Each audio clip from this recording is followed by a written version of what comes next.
Hello everyone, welcome back to the channel. So हम continue कर रहे थे financial planning for grade 10। So हमने उसमें जीएसटी और जीएसटी ट्रेड चेन कंप्लीट कर लिया था। आज हम एक न्यू ऑब्जेक्टिव पे डिस्कशन करने वाले हैं। बहुत इंपॉर्टेंट और इंटरेस्टिंग टॉपिक है, करंट सोसाइटी में बहुत रन करता है ये एस्पेक्ट। सो अगर ऑब्जेक्टिव की इन डिटेल इन्फॉर्मेशन चाहिए, पूरे वीडियो को ध्यान से देखिए, बीच में स्किप मत कीजिए, नहीं तो डाउट्स रह जाएंगे। So let's get started with today's video. So हम स्टार्ट करने वाले हैं एक न्यू ऑब्जेक्टिव। हम लाइफ में जितना इनकम करते हैं, इन्वेस्ट भी करते हैं। हम सेविंग करते हैं, हम बैंक में पैसे डालते हैं, हम इंश्योरेंस बॉन्ड्स खरीदते हैं, हम एसआईपी प्लान्स खरीदते हैं, म्यूचुअल फंड्स पे इन्वेस्ट करते हैं, बहुत कुछ इन्वेस्ट करते हैं। उसमें से एक पार्ट है जो हम बहुत सारे लोग स्टॉक मार्केट पे पैसे लगाते हैं, ट्रेडिंग करते हैं। तो ये चीज क्या है, उसी के डिटेल्स के बारे में डिस्कशन करेंगे। सो उसके लिए हमें पहले कुछ नेम से जो हमें समझना पड़ेगा कि ये क्या है, किसके नेम से और चीजें क्या है। सो जिसमें फर्स्ट पार्ट आता है कैपिटल। तो कैपिटल क्या है? Suppose there are two friends, they want to start one business, both of them have to invest. Suppose 1 lakh का बिजनेस है, फॉर एग्जांपल बिजनेस स्टार्ट करने के लिए 1 लाख रुपीज चाहिए, तो 50,000 एक फ्रेंड देगा, दूसरा फ्रेंड 50,000 देगा। सो 1 लाख अमाउंट से वो लोग बिजनेस स्टार्ट करें। तो जो 1 लाख अमाउंट है, the amount required to start a business is called capital. मैं ये सारे जो डेफिनेशन है आपको डिस्क्रिप्शन बॉक्स में लिख के दूंगी ताकि आपको ध्यान में रहे। अभी बड़े बड़े जो कंपनीज हैं, उनका 1 लाख का बिजनेस नहीं, वो करोड्स पे खेलते हैं, बिलियंस पे ट्रिलियंस पे उनका बिजनेस होता है। तो वो बिजनेस को वो कुछ पार्ट्स में डिवाइड करते हैं। जो भी कैपिटल अमाउंट है, उस कैपिटल अमाउंट को वो डिवाइड करते, उसी को बोलते हैं हम शेयर। शेयर है वो कुछ भी हो सकता है, 100 रुपीज का एक शेयर हो सकता है, 1 रुपीज का भी एक शेयर हो सकता है, depending upon the capital of the company. एक कंपनी का जो कैपिटल है उसको वो स्मॉल स्मॉल अमाउंट में डिवाइड करते हैं, जो हम बोलते हैं शेयर। अभी ये शेयर जो है ये क्या होता है, ये बिकता है। कौन खरीदता है? हमारे जैसे इंसान खरीदते हैं, बिजनेसमैन खरीदते हैं, कोई भी इंसान XYZ शेयर खरीद सकता है। अब ये शेयर खरीदने के बाद वो करता क्या है, उसी शेयर को वो वापस बेच सकता है। उसका डिटेल्स में बताऊंगी आपको। अभी हम देखते हैं कि ये खरीदा कैसे। ये शेयर का जो अमाउंट है, सपोज कैपिटल हमारा था 1 लाख रुपए और शेयर हुआ 1000 शेयर बना। उन्होंने 1000 शेयर में उसको डिवाइड कर दिया, तो 1 शेयर का अमाउंट कितना बना? 100। अभी 100 रुपीज का एक शेयर मिलता है, 1000 शेयर्स के लिए 1 लाख रुपीज। ये नंबर ऑफ शेयर्स हमेशा फिक्स रहता है। जो शेयर का अमाउंट है, ओरिजिनल अमाउंट 100 रुपीज, वो भी फिक्स है, क्योंकि शेयर अगर फिक्स है, जो अमाउंट है उसका शेयर का वो भी फिक्स है। अभी ये जो शेयर का अमाउंट 100 रुपीज, इसको हम बोलते हैं फेस वैल्यू। ये जो फेस वैल्यू है उसके डिफरेंट नेम, कहीं पे नॉमिनल वैल्यू लिखा होगा मिलेगा, कहीं पे प्रिंटेड वैल्यू, कहीं पे पार वैल्यू, कहीं पे ओरिजिनल वैल्यू ऑफ शेयर भी लिख के आता है। जो शेयर डिक्लेयर हुआ कंपनी से, उसका जो वैल्यू कंपनी से डिक्लेयर हुआ,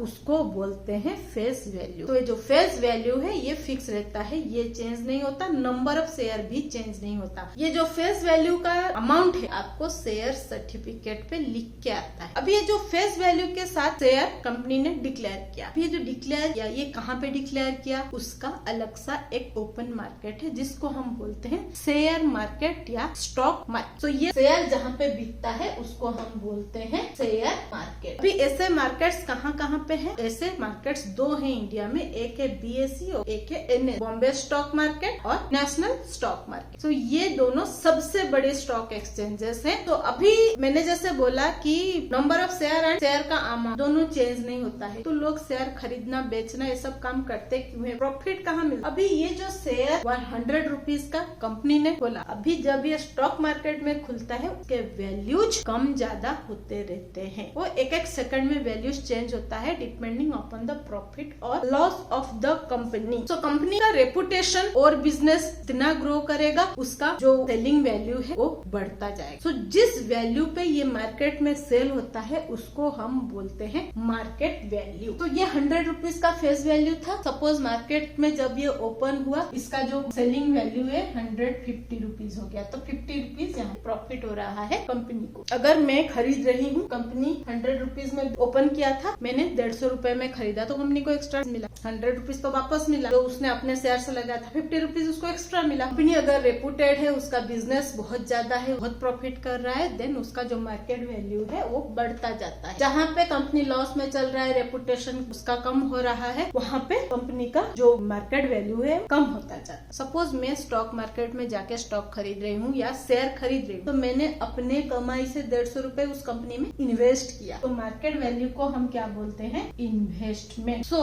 हमें यहाँ पे क्या पता चला? एक तो कैपिटल, एक शेयर मार्केट, एक फेस वैल्यू और एक है market value. So I hope यहाँ तक आपको क्लियर हुआ है। अभी अगर मैं यहाँ पे इन्वेस्ट कर रही हूँ तो मुझे कुछ प्रॉफिट होना चाहिए, मेरा उससे कुछ इनकम आना चाहिए। सो इसके जो इनकम आता है उसको हम बोलते हैं डिविडेंड और इनकम। सो ये डिविडेंड और इनकम ये कैसे मिलता है? सो जो भी एनुअल प्रॉफिट कंपनी को मिलता है, सपोज उसने 1 लाख रुपीज का कैपिटल रखा था, तो सपोज आफ्टर 1 ईयर उसका जो एनुअल इनकम है वो 1,50,000 रुपीज हो गया, तो उसको जो प्रॉफिट है कितना मिला? ये दोनों को अगर हम कंपेयर करें तो 50,000 का प्रॉफिट हो रहा है कंपनी को। अब ये जो 50,000 का जो प्रॉफिट है, उस प्रॉफिट को कंपनी डिस्ट्रीब्यूट करता है अपने शेयर होल्डर। शेयर होल्डर कौन है? हमारे जैसे लोग जिन्होंने शेयर खरीदा है, वो है शेयर होल्डर। सो ये शेयर होल्डर्स को ये जो 50,000 रुपीज का उसका प्रॉफिट है, वो प्रॉफिट वो इक्वली डिवाइड करता है। अभी ये जो पार्ट मिलता है हमें आज इनकम, उसको हम बोलते हैं डिविडेंड। तो हमें यहाँ पे दूसरा क्या मिला? डिविडेंड। अभी ये जो डिविडेंड है ये कैसे मिलता है हमें? परसेंटेज के हिसाब से, किसके बेसिस? जो कंपनी ने फेस वैल्यू डिसाइड किया था उसके बेसिस पे मिलता है। इसका जो परसेंटेज हमें मिलता है वो होता है रेट ऑफ रिटर्न। तो ये सारे नेम्स हमें ध्यान में रखने हैं। अभी इसमें से कुछ का कैलकुलेशन हम वीडियो के आज के पार्ट में सीखेंगे और कुछ का कैलकुलेशन हम वीडियो के नेक्स्ट पार्ट में सीखेंगे। तो आज के पार्ट के लिए हम मार्केट वैल्यू तक सीखेंगे। फेस वैल्यू को हम लिखते हैं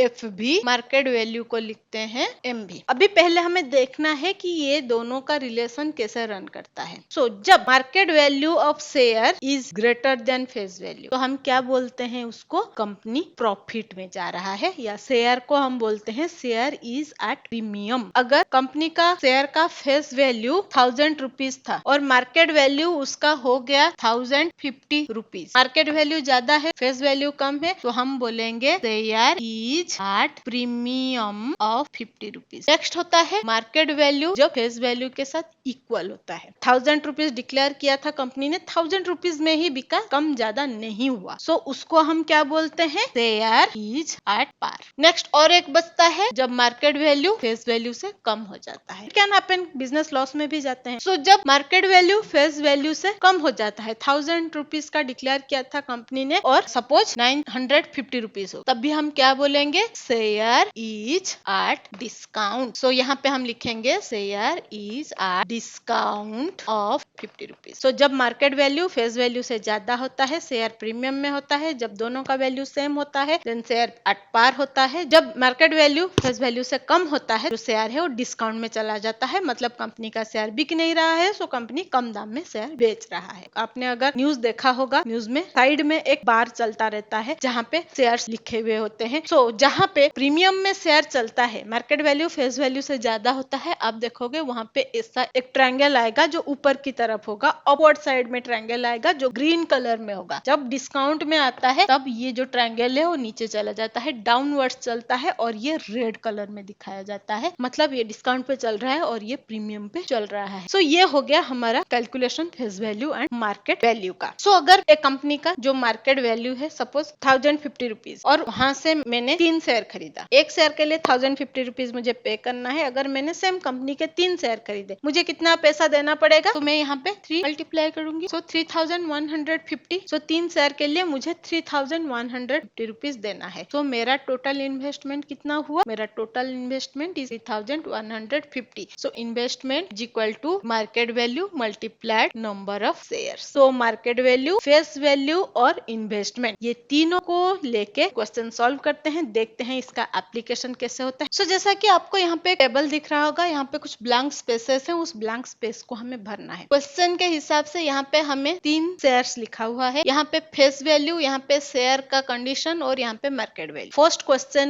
में अगर मैं देखूं तो फेस वैल्यू दिया है ₹100। शेयर इज एट पार, तो मार्केट वैल्यू क्या होगा हमारा, तो एट पार के लिए मार्केट वैल्यू और फेस वैल्यू दोनों इक्वल होते हैं, तो यहाँ पे हमारा वैल्यू आएगा ₹100। नेक्स्ट क्वेश्चन में क्या है, फेस वैल्यू हमें फाइंड करना है। हमें शेयर का कंडीशन लिखा है प्रीमियम ₹500 और मार्केट वैल्यू 575 है। सो मार्केट वैल्यू जब फेस वैल्यू से ज्यादा होता है तो हमारा प्रीमियम में जाता है, मतलब face value plus premium is equal to market value. जहाँ पे मार्केट वैल्यू लेस होता है फेस वैल्यू से, डिस्काउंट चलता है, face value minus discount is equal to market value. So premium जहाँ पे होता है, प्रीमियम वैल्यू फेस वैल्यू में ऐड हो रहा है, जहाँ पे डिस्काउंट चल रहा है वहाँ पे डिस्काउंट अमाउंट फेस वैल्यू से डिडक्ट हो रहा है। सो यहाँ पे हमारा 575 मार्केट वैल्यू है और हमारा प्रीमियम 500 है, तो फेस वैल्यू हमें फाइंड करना है, तो हम मार्केट वैल्यू से प्रीमियम को डिडक्ट करेंगे। सो डिडक्ट किया तो हमें क्या मिलता है, ₹75। अभी यहाँ पे लिखा है फेस वैल्यू 10 और मार्केट वैल्यू 5, तो शेयर का कंडीशन क्या होगा, फेस वैल्यू ज्यादा है, मार्केट वैल्यू कम है, तो ये क्या होगा, share is at discount of कितना रुपए का डिस्काउंट है, तो यहाँ पे अभी फेस वैल्यू माइनस डिस्काउंट हो जाता है हमारा मार्केट वैल्यू। तो हम अगर फेस वैल्यू और मार्केट वैल्यू को डिडक्ट कर देंगे तो हमें क्या मिल जाएगा, डिस्काउंट ऑफ ₹5। फेस वैल्यू और प्रीमियम मिलके मार्केट वैल्यू डिसाइड होता है, तो उसमें से कोई एक वैल्यू मिसिंग है तो हमें एडिशन सब्ट्रैक्शन देखना है कि किसको किसके साथ ऐड करना है, किसके साथ सब्ट्रैक्ट करना है। सेम फेस वैल्यू और डिस्काउंट डिडक्ट होके मार्केट वैल्यू होता है, तो एक वैल्यू मिसिंग है, तो आपको वहाँ पे भी ध्यान रखना है कि एडिशन करना है या सब्ट्रैक्शन करना है। सो क्वेश्चन आपको अभी बोर्ड पे दिख रहा होगा। सो जोसेफ ने 3 कंपनी में शेयर खरीदा है, हमें फाइंड करना है टोटल इन्वेस्टमेंट। कंपनी ए में उसने 200 शेयर्स खरीदा है और फेस वैल्यू हमें दिया है 2, premium amount 80। Investment in company A, तो इन्वेस्टमेंट का हमने क्या निकाला था calculation, market value multiplied number of share. So यहाँ पे मार्केट वैल्यू क्या हमें नहीं दिया है, हमें दिया है face value and premium. So market value क्या हुआ, फेस वैल्यू प्लस प्रीमियम, तो हो गया 20। इन्वेस्टमेंट कितना हो गया, 20 मल्टीप्लाइड 200, ₹4000। सो उसने फर्स्ट कंपनी में ₹4000 इन्वेस्ट किया। सो कंपनी बी में उसने 45 शेयर्स खरीदा है और यहाँ पे मार्केट वैल्यू गिवन है। सो इन्वेस्टमेंट कितना हुआ, market value multiplied number of share 500 multiplied 45 में मिला 22,500। कंपनी सी में उसने एक ही शेयर खरीदा है और मार्केट वैल्यू ₹10,540। तो इन्वेस्टमेंट कितना हुआ, 10,540। तो यहाँ पे टोटल इन्वेस्टमेंट कितना हुआ, 4,000 प्लस 22,500 प्लस 10,540। सो हमारा टोटल इन्वेस्टमेंट है ₹37,040। सो हमें फाइनल स्टेटमेंट ना है जो से टोटल इन्वेस्टमेंट इज ₹37,040। सो जैसा कि क्वेश्चन आपको स्क्रीन पे दिख रहा होगा, क्वेश्चन में पहले एक्सप्लेन कर देती हूँ। क्वेश्चन के हिसाब से मिस्टर देशपांडे ने किसी कंपनी में शेयर खरीदा, तो उसका फेस वैल्यू था पर शेयर ₹5 और वहाँ पे प्रीमियम ₹20 देके उन्होंने शेयर खरीदा है। तो उन्होंने टोटल इन्वेस्टमेंट 20,000 का किया है, तो कितने नंबर ऑफ शेयर उन्होंने खरीदा। तो देखते हैं कैसे सॉल्व करते हैं। सो सोल्यूशन हमें गिवन क्या है, face value ₹5, premium ₹20, investment ₹20,000। Find हमें करना है नंबर ऑफ शेयर्स। सो हमें दिया है फेस वैल्यू एंड प्रीमियम। सो हम पहले क्या फाइंड करेंगे, मार्केट वैल्यू। मार्केट वैल्यू क्या होगा, face value plus premium. So हमारा टोटल मार्केट वैल्यू कितना निकला, ₹25। Investment is equal to market value multiplied number of share, जिसमें से हमें इन्वेस्टमेंट पता है और मार्केट वैल्यू पता है, तो हम नंबर ऑफ शेयर कैसे निकालेंगे, हम इन्वेस्टमेंट और मार्केट वैल्यू को डिवाइड कर लेंगे। So number of share is equal to investment divided by market value. So investment था हमारा 20,000 डिवाइडेड बाय 25, 800। तो हमारा नंबर ऑफ शेयर कितना हुआ, 800। सो आई होप ये सोल्यूशंस आपको समझ में आए हैं along with the steps and the description of shares. आप ऐसे कोई भी क्वेश्चन लीजिए, सारे स्टेप्स फॉलो कीजिए, सारे फॉर्मूलाज के साथ आपको डेफिनेटली प्रॉपर आंसर मिलने वाला है। अगर आपको फिर भी किसी स्टेप में डाउट है, किसी स्टेज में आप अटक रहे हो, देन कमेंट सेक्शन में लिखिए, मैं उसका सोल्यूशन और डिस्क्रिप्शन फिर से आप लोगों के लिए लेके आऊँ। ऐसे इंटरेस्टिंग मजेदार वीडियोस के लिए, सोल्यूशंस के लिए बने रहिए मेरे साथ। Stay tuned with next gen math. But जाने से पहले अगर यूट्यूब से देख रहे हैं, चैनल में नए हैं, देन चैनल को सब्सक्राइब कर लीजिए। अगर फेसबुक से देख रहे हैं, देन पेज को फॉलो कर लीजिए। लाइक शेयर करते रहिए ताकि बाकी लोगों को हेल्प होता रहे। मिलते हैं और एक इंटरेस्टिंग मजेदार शेयर के वीडियो के साथ। Till then bye bye.